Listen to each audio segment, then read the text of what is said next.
London, September 2nd, 1666. The air is thick with the scent of burning wood. The city sleeps, unaware that within hours it will be consumed by one of the greatest disasters in its history.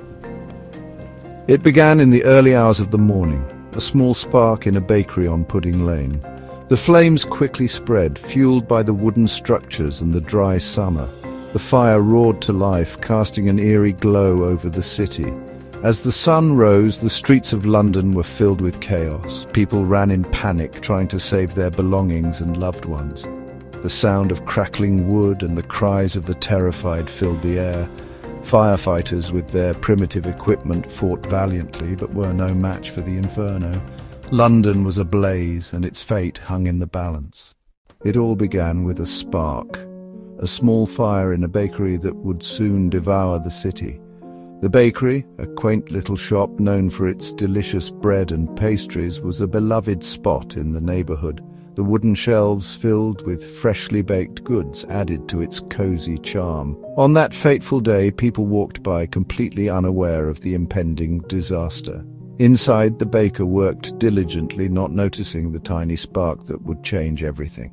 As the fire spread to the wooden shelves, the flames grew rapidly. Outside, people began to notice the smoke. Their initial reactions were of shock and confusion. A crowd started to gather, pointing at the bakery as panic began to set in. The once peaceful street was now filled with the sounds of alarm and fear, marking the beginning of a catastrophe that would forever change London.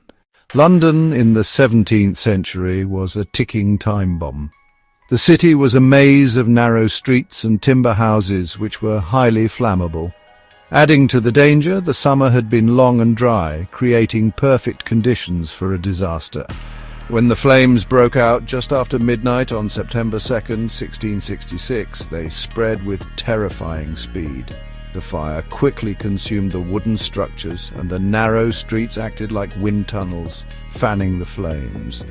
The city's vulnerability was further exacerbated by the lack of an organized fire brigade. People tried to fight the fire with buckets of water, but it was no match for the Inferno. The Great Fire of London was unstoppable, and it changed the city forever. Within hours, the fire was out of control. People ran for their lives as the Inferno swallowed homes, churches, and markets. The wind fanned the flames, pushing them deeper into the heart of London. The streets were filled with chaos and panic. Families were separated in the confusion, with children crying and people desperately trying to help each other escape. Firefighters struggled to control the blaze, but their efforts seemed futile against the raging Inferno. The smoke was so thick that it choked the air, making it hard to breathe. People carried whatever belongings they could salvage, fleeing the relentless advance of the flames. The city was engulfed in a nightmare, with no end in sight. London's leaders hesitated. "A woman could piss it out," scoffed the mayor when he first saw the flames. But by the time he realized the truth, it was already too late. The fire had grown beyond control, and panic spread through the streets. The leaders' hesitation was palpable, their indecision costing precious time. Citizens, sensing the growing danger, began to panic. Families scrambled to gather their belongings. Children cried out in fear, and the streets were filled with chaos. The leaders' inability to act swiftly only fueled the growing sense of dread among the people.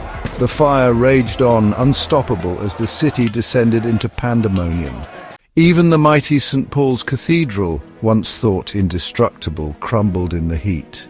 The lead from its roof melted like lava, running through the streets. The destruction of St. Paul's was a devastating blow to the people of London. They watched in horror as the flames consumed the iconic structure, a symbol of their city's resilience and faith. The molten lead flowed like a river of despair, and the once grand cathedral was reduced to smouldering ruins. The impact on the people was profound as they mourned the loss of a beloved landmark and a piece of their history. The fire left an indelible mark on the collective memory of Londoners. As the fire raged on, desperate measures were taken. King Charles II ordered fire breaks, tearing down buildings to create gaps in the Inferno's path. The situation was dire, and the city was on the brink of total destruction. Firefighters and citizens worked tirelessly, often risking their lives to control the blaze. They used buckets of water, fire hooks, and even gunpowder to demolish structures in the fire's path. The fire continued to spread, consuming everything in its way. The air was thick with smoke, and the heat was unbearable. The aftermath was devastating, with entire neighborhoods reduced to ashes. Yet these were crucial in eventually bringing the fire under control and saving what remained of London. After 4 days of relentless devastation, the flames finally died down. But the damage was beyond comprehension. Over 13,000 homes were destroyed, 87 churches were reduced to rubble, and 80% of the city was turned to ash. The once vibrant streets were now unrecognizable, filled with the charred remains of buildings and the skeletal structures of what used to be iconic landmarks. People wandered through the ruins, sifting through the rubble, searching for any belongings they could salvage. Smoke still rose from the blackened streets, a haunting reminder of the fire that changed London forever. Yet from the ashes rose a new London. Brick and stone replaced wood, and firefighting became a priority. The Great Fire was a disaster, but it also reshaped the city forever. The rebuilding process was monumental. Sir Christopher Wren played a pivotal role in designing the new cityscape, introducing wide streets and modern buildings. The new architecture not only aimed to prevent future fires, but also to create a more beautiful and organized city. Today, the legacy of the Great Fire can be seen in London's iconic landmarks and its resilient spirit. The disaster ultimately paved the way for a safer, more magnificent London. Today, the scars of the Great Fire are hidden beneath modern streets, but its lessons remain. From tragedy came transformation, and London was reborn. The fire led to significant changes in building regulations, urban planning, and fire safety measures. The city's architecture evolved, with wider streets and brick buildings replacing the narrow wooden structures that once fueled the flames. The Great Fire also fostered a sense of community resilience and innovation. Modern London, with its iconic skyline and bustling streets, stands as a testament to the city's ability to rise from the ashes stronger and more vibrant than ever before. Before the Great Fire, London was a city on the brink of transformation. In the early 17th century, it was a bustling hub of trade and commerce, with the River Thames acting as the lifeline for merchants and travellers. The city's economy was thriving, driven by its markets, workshops, and the burgeoning East India Company, which brought exotic goods from far-off lands. Socially, London was a tapestry of diverse communities. The rich and the poor lived in close quarters, separated by narrow, winding streets. The wealthy resided in grand houses, while the working class and the poor lived in overcrowded wooden tenements. These conditions made the city a tinderbox, ripe for disaster. Despite its prosperity, London faced numerous challenges. The plague had recently ravaged the population, leaving behind a city struggling to recover. Sanitation was poor, with waste often thrown into the streets or the river, contributing to the spread of disease. Fire was a constant threat, with open flames used for cooking and heating in densely packed neighborhoods. Yet, amidst the squalor and danger, there was a sense of vibrancy and potential. Theaters thrived, with Shakespeare's plays drawing crowds. Coffee houses became centers of intellectual exchange, where ideas flowed as freely as the coffee. The seeds of modern London were already being sown, even if the city did not yet realize it was standing on the precipice of monumental change. This was the London that would soon face the Inferno, a city of contrast, rich in history and culture, yet vulnerable to the forces of nature and human error. The Great Fire would not just destroy, but also pave the way for a new era of innovation and resilience. As the flames finally dwindled and the smouldering ruins of London lay exposed, the true scale of the disaster became heartbreakingly clear. The city was left in a state of utter devastation. Thousands of homes had been reduced to ashes, leaving tens of thousands of Londoners homeless and destitute. The once bustling streets were now a labyrinth of charred remains, a grim reminder of the fire's voracious appetite. But in the wake of such overwhelming loss, the spirit of resilience began to shine through. Relief efforts were quickly mobilized. King Charles II himself took a hands-on approach, organizing and overseeing the initial response. Tents and makeshift shelters sprang up to house the displaced, and food supplies were distributed to those in need.